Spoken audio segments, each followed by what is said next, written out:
ଆସିଛି ସୁଯୋଗ ପ୍ରଭୁ ନାହାନ୍ତି ତ ତୁମ ପରେ କ୍ଷୁଧ ଖ୍ରୀଷ୍ଟଙ୍କୁ କରରେ ତ୍ୱରିତେ ସାକ୍ଷାତ ଶେଷ ବିଚାରର ଦିନ ଯେ ନିକଟ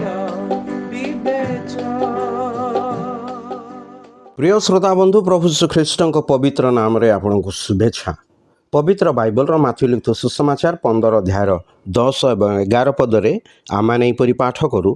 आउ से लोक समूह को निकट को डाकी से कहले, शुण और बुझ, मुखरे जहाँ प्रवेश करे ताहा जे मनुष्य को अशुचि करे एपरि नुहे, किंतु मुखरु जहाँ बाहरे ताहा ही मनुष्य को अशुचि करे।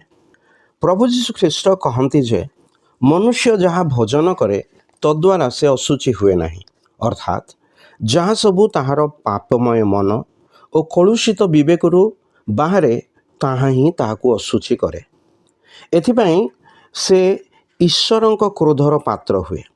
ज्ञानी सोलोमन उपदेशक 5 अध्याय 6 पदरे एपरि कहती, तुम्भ शरीर को पाप कराइबा पई तुम्भ मुख को दियो नाही, किए बा यह भ्रम हला बोली दूत साक्षात कह नाही। कहीं परमेश्वर तुम्भ रबरे क्रुद्ध होई तुम्भ हस्तर कार्य विनाश करिवे। पाप मनुष्यर चिंता भावना कथबार्ता चालीचलन कार्य और जीवन को प्रभावित करे, जार दंड रूपे ईश्वर नरक निरूपण करिसेंते।